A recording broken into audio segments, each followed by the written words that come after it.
हैदराबाद में वासा मुलाज़िमन पघारूं न मिलण खिलाफ एहतजाजन सॼे शहर में पानी की सप्लाई बंद करे छड़ी आहे। पानी की सप्लाई न्यू फिल्टर प्लांट जाम शोर में बंद कई वई। शहर में पानी के बहरान जो खतरो वधी वियो आहे।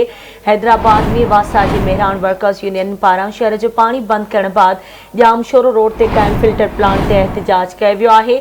वासा मुलाज़िम 9 महीनन का पघार पेंशन का महरूम आहिनि।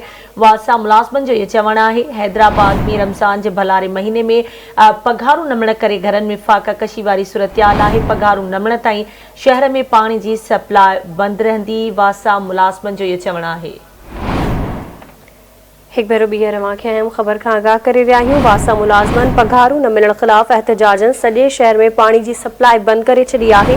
पानी की सप्लाई न्यू फिल्टर प्लांट जाम शोर में बंद कियो वियो। शहर में पानी की बहरान जो खतरो वधी वियो आहे। वासा के मेहरान वर्कर्स यूनियन पारां शहर जो पानी बंद करण बाद जाम शोर रोड ते कायम फिल्टर प्लांट ते एहतजाज कयो आहे।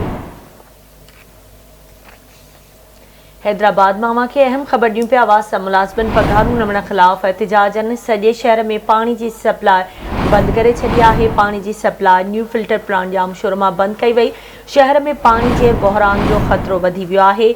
वासा के मेहरान वर्कर्स यूनियन पारां शहर जो पानी बंद करण बाद जाम शोर रोड ते कायम फिल्टर प्लांट ते एहतजाज कयो वियो आहे। वासा मुलाज़िमन जो चवण आहे त वासा मुलाज़िम 9 महीनन का पघार पेंशन का महरूम आहिनि। रमज़ान के भलारे महीने में पघारूं न मिलण करे घरन में फाका कशी वारी सूरतहाल आहे। जॾहिं त पघारूं न मिलण ताईं शहर में पानी की सप्लाई बंद रहंदी।